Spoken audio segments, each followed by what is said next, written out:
এই অমন করে তাকিয়ে কি দেখেন? পরি দেখি। আপনি আবার পরি কোথায় দেখতে পাচ্ছেন? আমার সামনেই তো আছে, যাকে আমি জড়িয়ে ধরে রেখেছি। আপনি কিন্তু একটু বাড়িয়ে বাড়িয়ে বলছেন। আরে বাবা না, তুমি আয়নায় কখনো নিজের চেহারাটা দেখেছো? দেখোনি? যদি একটাবার দেখতে তাহলে নিজেই নিজের প্রেমে পড়ে যেতে।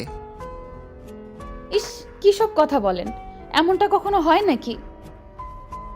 আরে বাবা হ্যাঁ, চাঁদের সৌন্দর্যটা তোমার কাছে হার মানবে, ফুলের সুবাসটাও তোমার কাছে এসে মিলিয়ে যাবে, রোদগুলো তোমাকে দেখে লজ্জা পেয়ে যাবে। তারপর তুমি যা দেখতে না, একদম আগুনের মতো সুন্দরী। কি সব উল্টাপাল্টা কথা বলেন? এমন করে বললে আমার বুঝি লজ্জা লাগে না? প্লিজ এমনটা বলিয়েন না।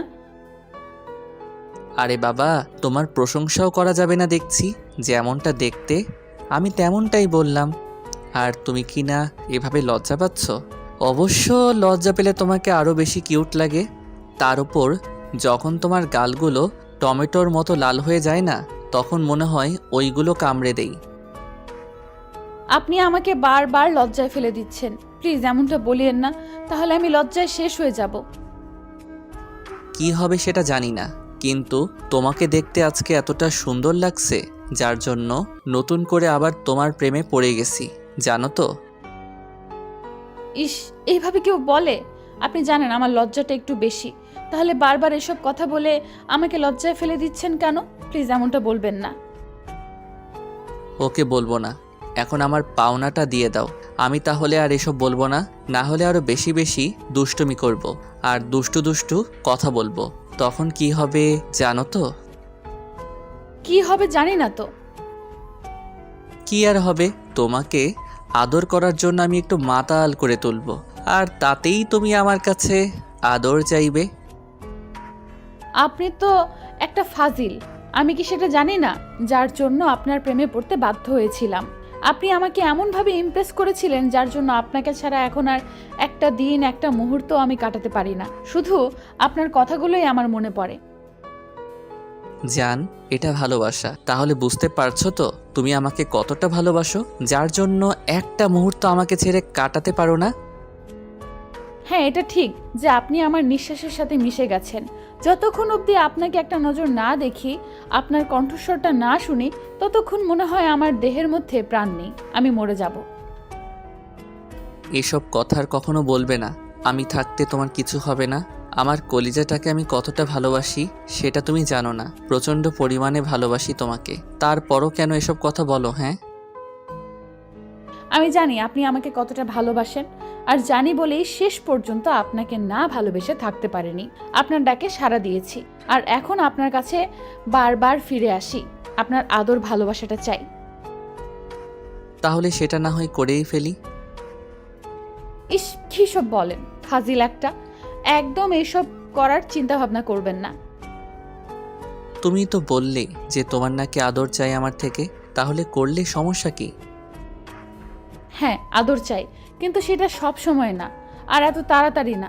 আমি সবটা বিয়ের পর চাই, যেন কোনো মানুষের চোখে সেটা বাজে না হয়ে যায়, তাতে আমাদের বৈধতা থাকে। আপনাকে কাছে পাওয়ার জন্য যেন তাতে কোনো বদনাম না থাকে, কারোর সামনে যেন কোনো অসম্মানিত হতে না হয়। আমার জানটা দেখে এত কিছু ভেবে ফেলেছে, আমি জানতাম না জানটা এত কিছু ভাবে আমাকে নিয়ে। জানবেন কেমন করে? এখন তো আর আপনি আমাকে আগের মতো ভালোবাসেন না। আমিও পুরনো হয়ে গেছি না, ওই জন্যই আপনি আমাকে আগের মতো সময় দেন না, ভালোবাসেন না, আমাকে বোঝার চেষ্টা করেন না।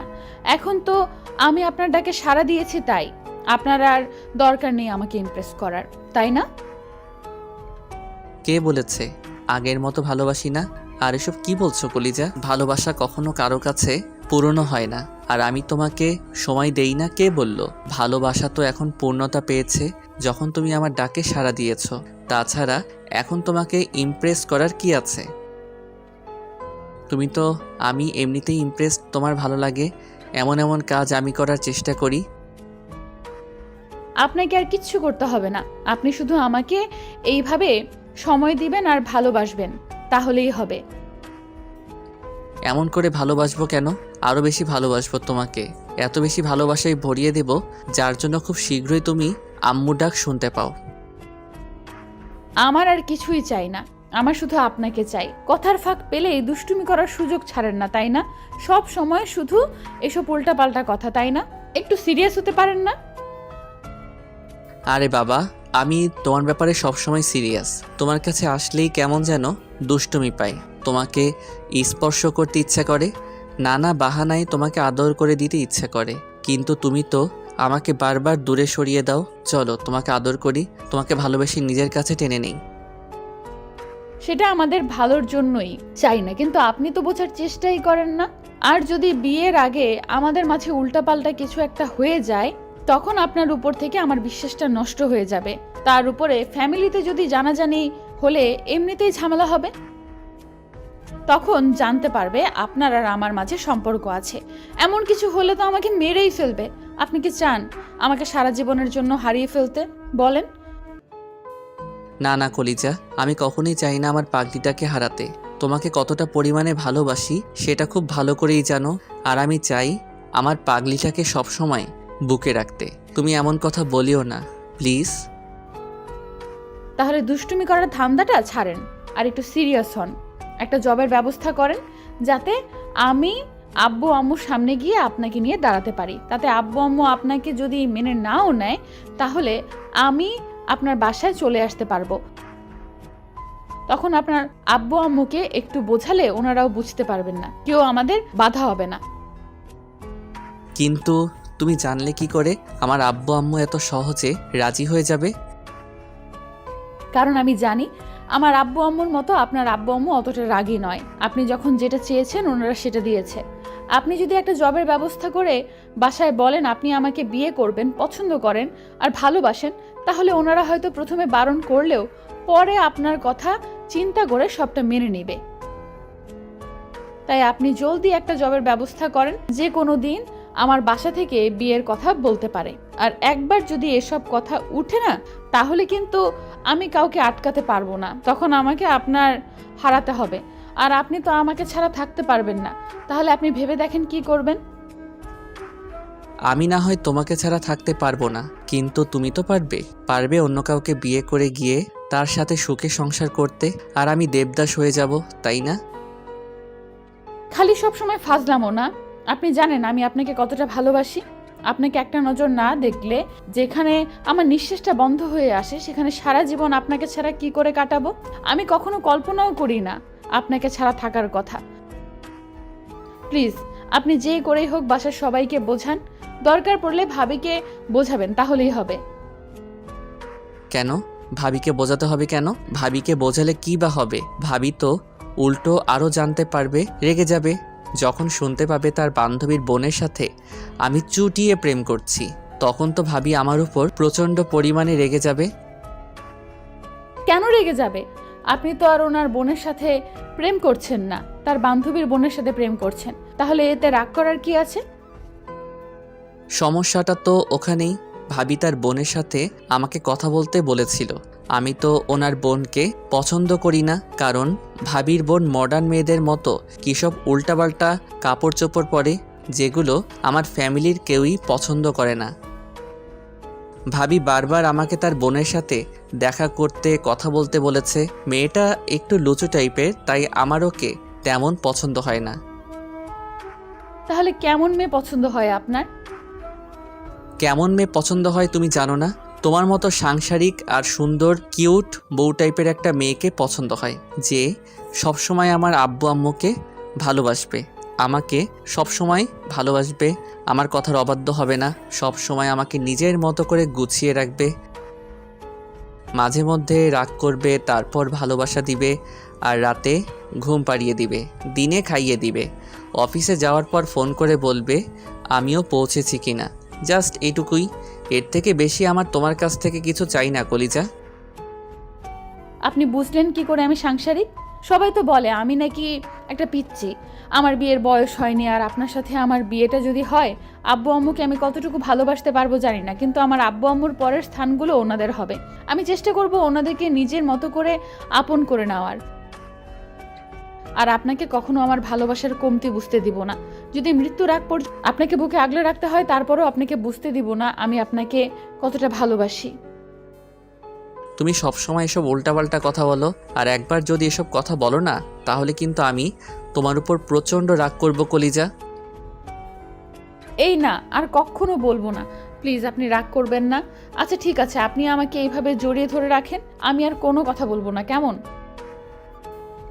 রিয়াজ মিথিলার কথায় উত্তর দেওয়ার আগে আপু আম্মু ভাইয়া ভাবি সবাই ওদের সামনে চলে আসে।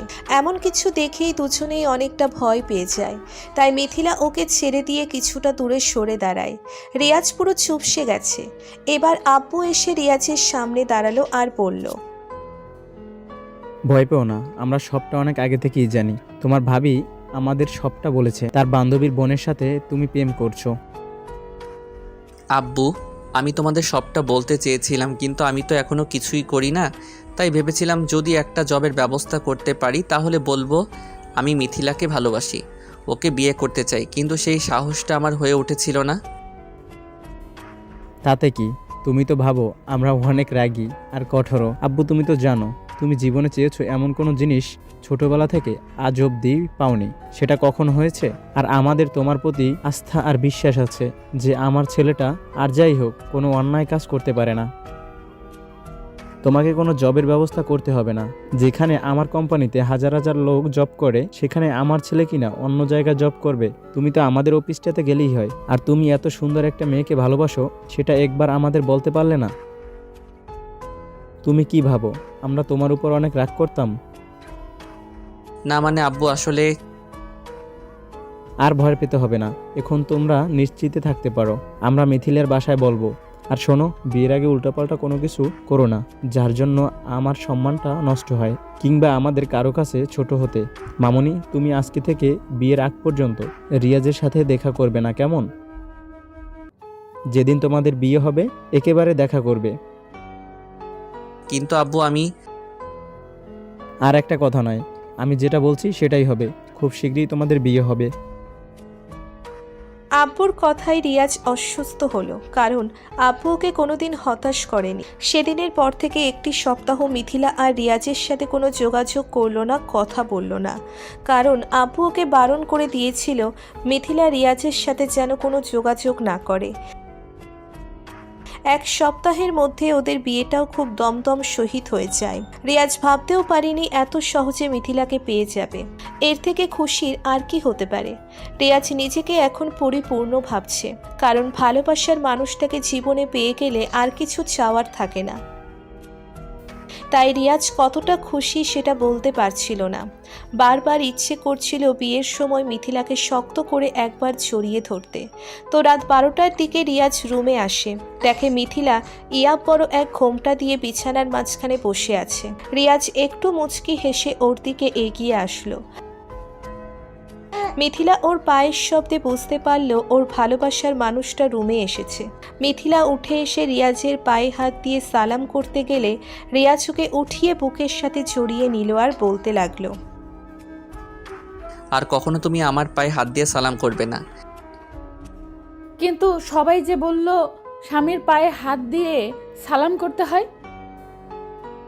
কে কি বলে তোমাকে সেটা শুনতে হবে না, তোমাকে যেটা বলেছি তুমি সেটা শুনবে, কেমন? আর এখন থেকে আমাকে প্রচণ্ড পরিমাণে ভালোবাসবে। তোমার কাছে আমার আর কিছু চাই না, তুমি শুধু আমাকে অনেক অনেক আদর করে দিবে। আপনি কি বাচ্চা যে আপনাকে সব সময় এভাবে কেয়ার করতে হবে?